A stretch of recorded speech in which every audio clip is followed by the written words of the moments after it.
Mr. President, in addition, I would like to know that one of main issues arising from the agreement was just to make Azerbaijani dream come true, the realization of the Zangezur corridor, or we call it a Trump route. Why Trump route has come to the table? In addition, which stage will this Trump route promise for Azerbaijan to undergo? Of course, you will have to also support it.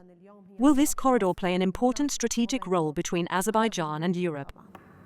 In order to answer this question, I should go into a little bit of history and just to explain the people who watch us how it happened that Azerbaijan is divided in two. So it was done in the first months of Sovietization of Azerbaijan.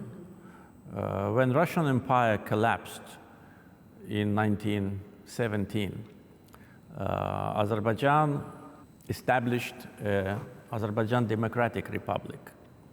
It was the first democratic republic in the Muslim world, which was established in May 1918.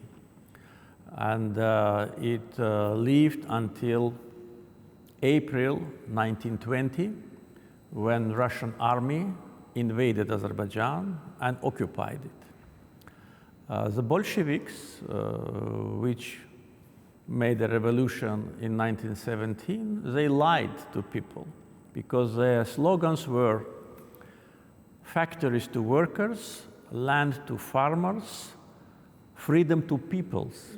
We established our own state. But Bolsheviks took it from us. So in April 1920, Russian army invaded Azerbaijan and occupied it.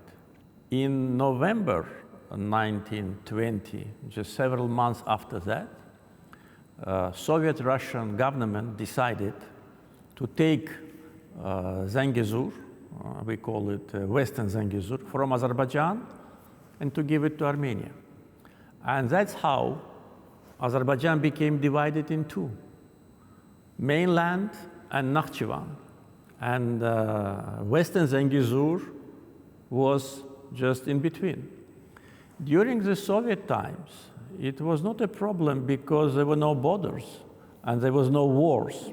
So people could go freely by cars or by railroad from mainland to Nakhchivan. But after Armenia launched aggression against Azerbaijan, they cut that connection line, they cut the corridor.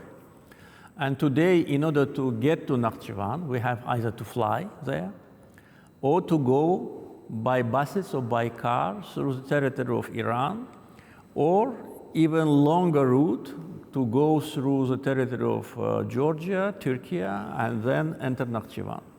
So it's a lot of inconvenience and a lot of problems. So after Second Karabakh War ended with our victory, we could have taken that part by force. At that time, Armenian army was totally demoralized. There have been 12,000 deserters, people who ran from war, in Armenian army, and 0 in Azerbaijani army. Azerbaijani army was motivated, people were motivated, and there was no one in front of us. We just stopped on the 10th of November 2020 on our border. We didn't take that part by force.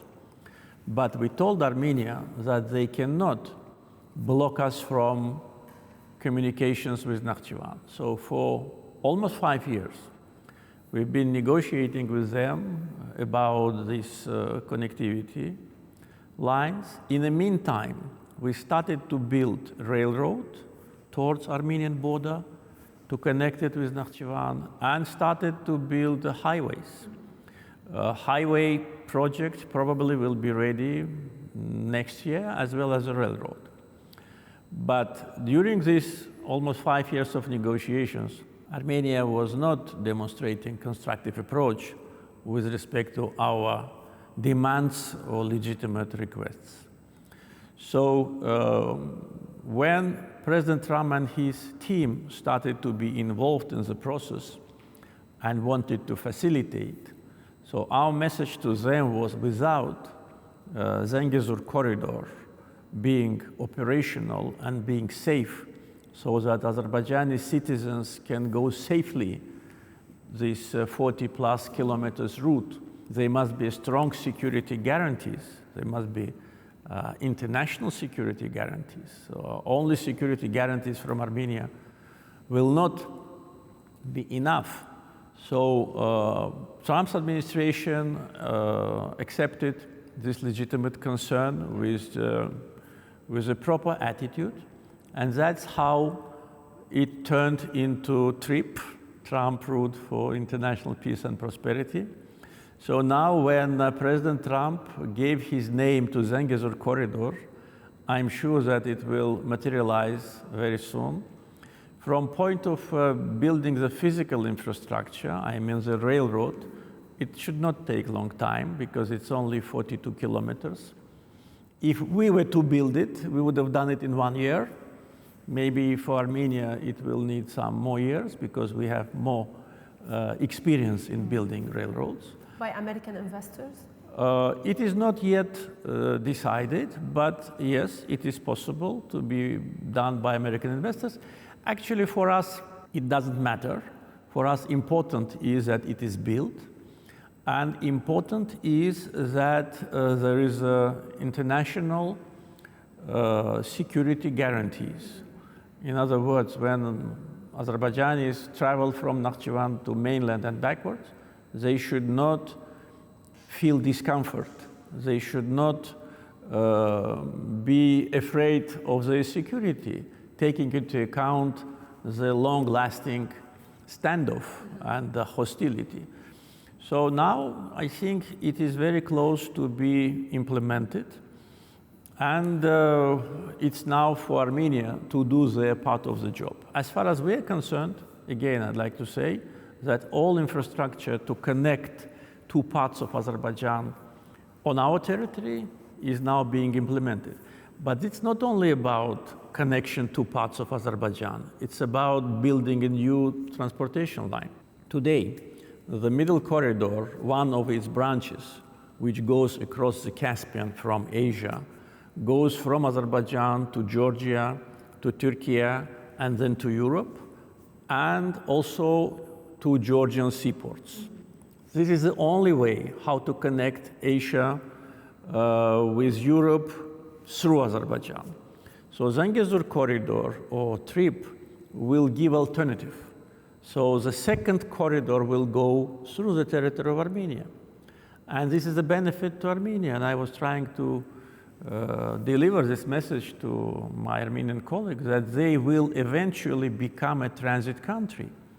Every country, if has a potential, tries to become a transit country. We, for instance, we want to be a transit country. We want corridors to cross Azerbaijan from east to west, north to south.